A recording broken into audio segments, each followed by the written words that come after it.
3 branches of the candlestick out of the other side. 3 bowls made like unto almonds, with a knot and a flower in one branch. And 3 bowls made like almonds in the other branch, with a knot and a flower. So in the 6 branches that come out of the candlestick. And in the candlestick shall be 4 bowls made like unto almonds, with their knots and their flowers.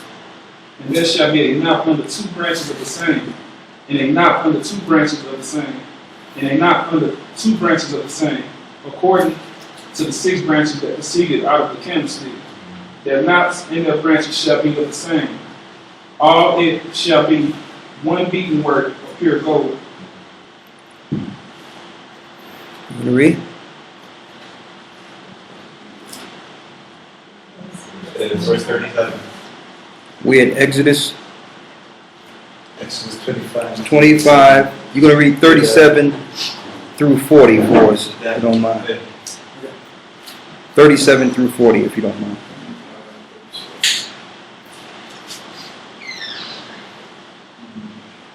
And thou shalt make the 7 lamps thereof, and they shall light the lamps thereof, and they may give light over against it.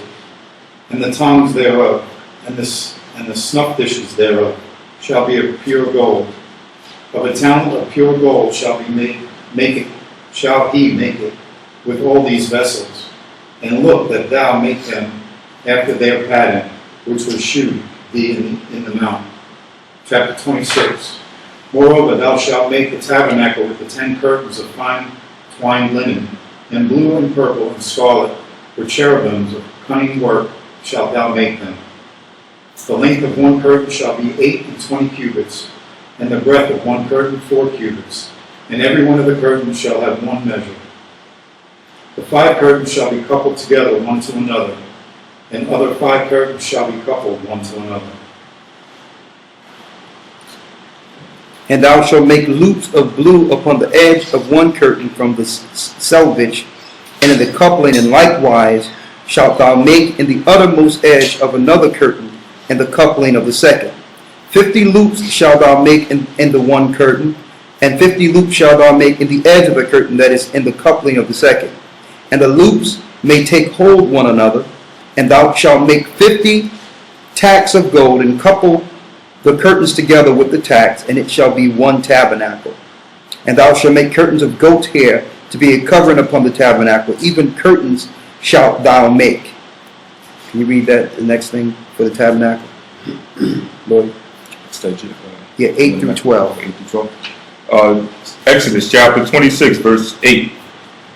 The length of the 1 curtain shall be 30 cubits, and the breadth of 1 curtain 4 cubits, and the 11 curtains shall be all of 1 measure. And thou shalt couple 5 curtains by themselves, and 6 curtains by themselves, and shalt double the 6th curtain in the forefront of the tabernacle. And thou shalt make 50 loops on the edge of 1 curtain that is outmost in the coupling, and 50 loops in the edge of the curtain which coupleth the second. And thou shalt make 50 taches of brass, and put the taches into the loops, and couple the tent together, that it may be one. And the remnant that remaineth of the curtains of the tent, the half curtain that remaineth, shall hang over the back side of the tabernacle. Okay, now before we go into the questions, just want to show you what happened to the Ark of the Covenant. We went to the Ark of the Covenant, which was about 2 cubits long. A cubit is about an arm's length. Okay, so you got about 2 cubits long. And then you got 2 cubits going the other way. 4 cubits long, 2 cubits width. And one thing about the Ark of the Covenant, it had the angels that covereth, pure gold, and the presence of the Most High would come in the midst of the Ark of the Covenant to protect the children of Israel, especially during time of war. And he would speak to the Levites, the high priests, on behalf of the people. That's how we communicated with the Most High. The heavenly realm would become present amongst the priests. Also, I'm going to go into next week to show you the technology that the Most High have is well above this technology. Right now, we're looking through liquid crystal, whatever the case is. But each priest in the suburbs of each tribe had what you would call an oracle. It was something they would look into and communicate with the other priests that were all in different provinces, and nothing was plugged in. There was nothing you plug in. They would look at it and speak to one of their brothers who was a priest over there with Manasseh. And they would look into the orbs, they're called an orb. And they can speak to their brother who's a priest over there that's dealing with Judah or that's dealing with Naphtali. And I kind of think that this is the technology they try to mimic with the computers, but there was nothing plugged in. This is also spiritual technology in which the Most High would communicate directly from the heavenly realm into the earthly. And that was the Ark of the Covenant, which mimicked the mercy seat. So he gave meticulous measurements because they had to make it exactly how the Most High said. Also, the fact that he told them never take the staves or the poles out of the Ark of the Covenant. There was 4 rings. There was a staff that was laden with gold that was slid to both sides, and it would hold fast. And then you would have 4 Levites who were chosen to hold the ark. If any other tribe attempt to touch the ark, one time the ark almost fell from one of the guys who was holding the ark, and another Israelite tried to touch it, and it killed him on the spot. So only the 4 chosen could actually hold the Ark of the Covenant over their shoulders. Also, there was power. I mentioned it before. There was one war in which the Most High said, listen, we're not going to lose any men in this war. Just take the Ark of the Covenant and put it in the front and just stay back. And the Spirit came out of the Ark and just killed all the enemies before Israel, and then we walked forward. So that's the power in the Ark of the Covenant. They did a movie on it with Indiana Jones called Raiders of the Lost Ark, in which they were looking for the lost ark. Archaeologists are looking for it, but the Most High will not allow them to find it. We will get the ark when we are in the wilderness. That will happen. We will get it in the wilderness. And at that time, when the Bible says in Zechariah that the Most High shall be fire round about us, He's going to that's when His power is going to be released back in the earth amongst His people again. All right? Let's get what happened to the ark in Maccabees real quick, if you don't mind. Go ahead. 2 Maccabees chapter 2 verse 1. Go ahead. It is also found in the records.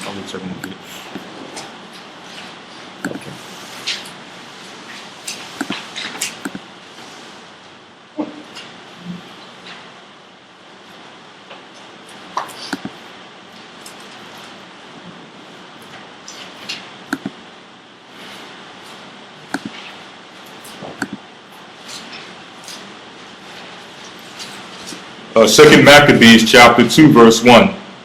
It is also found in the records that Jeremiah the prophet commanded them that were carried away to take up the fire, as it had been signified, and how that the prophet, having given them the law, charged them not to forget the commandments of the Most High Ahijah, and that they should not err in their minds when they see images of silver and gold with their ornaments. And with such others and other such speeches exhorted he them, that the law should not depart from their hearts. It was also contained in the same writing, that the prophet Jeremiah, being warned of the Most High Ahijah, commanded the tabernacle and the ark to go with him, as he went forth into the mountain, where Moses climbed up and saw the heritage of the Most High Ahijah. So we know that the ark is near the wilderness in the same mount that's being protected under Saudi Arabia. The ark is there.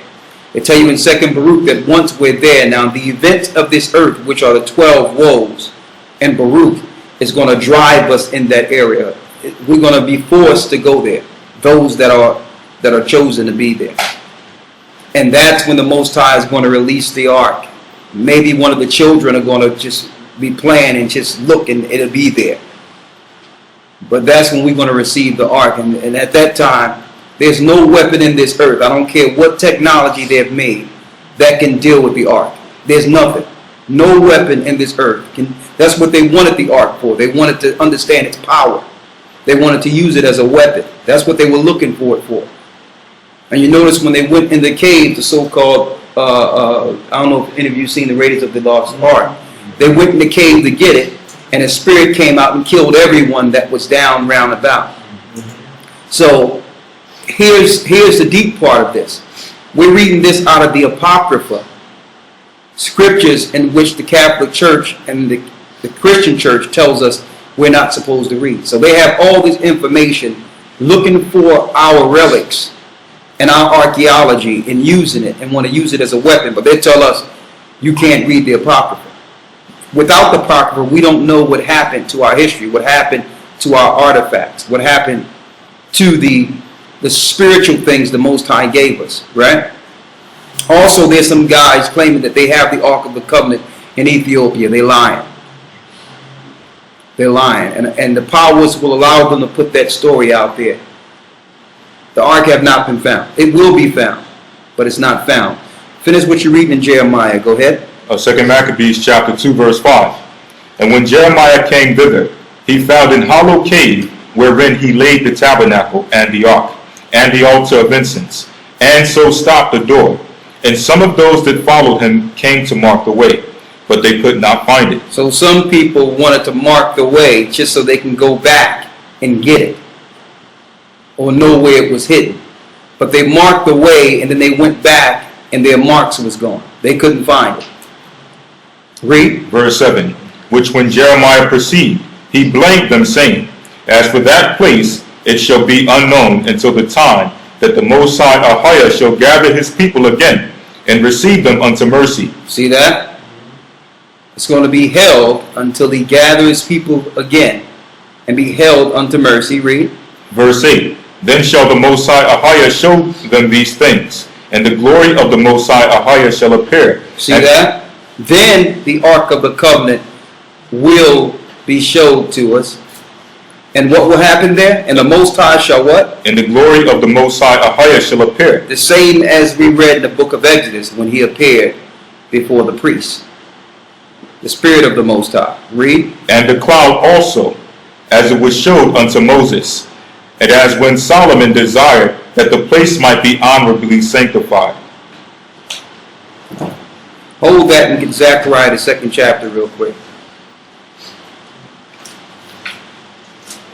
To give us a time period in which we will receive the ark. Zechariah 2, let's first start at the first verse. Also, there's an exorbitant amount of gold that the Most High told Joseph to hide in a desert outside of Egypt. They can't find that either. And the Most High is going to give us that too. They can't find it. They won't be able to find it. They got the records and everything that we have, but the Most High won't allow them to get it. Right? Okay. All right. To show you the things we'll have, Shalom, going into the wilderness. Read. Zechariah chapter 2 verse 1. I lifted up mine eyes again and looked, and behold, a man with a measuring line in his hand. Then said I, Whither goest thou? And he said unto me, To measure Jerusalem, to see what is the breadth thereof, and what is the length thereof. Go ahead. And behold, the angel that talked with me went forth, and another angel went out to meet him, and said unto him, Run, speak to this young man, saying, Jerusalem shall be inhabited as towns without walls. Jerusalem shall be inhabited as towns without walls. Now, this is not speaking of the modern day Jerusalem. This is speaking about God's people, the people who was ran out of Jerusalem. So we're going to be living in towns without walls. Read. For the multitude of men and cattle therein. So we will have men and cattle in the wilderness. Read. Verse 5. For I, saith the Most High Ahia, will be unto her a wall of fire round about, and will be the glory in the midst of her. You see, so when we get the ark back, the Most High is going to be amongst us, in the midst of us again. We're going in the same exact geographical location. Same exact geographical location. And in the Middle East, they give you a fake Mount Sinai so that the people don't travel to the true Sinai.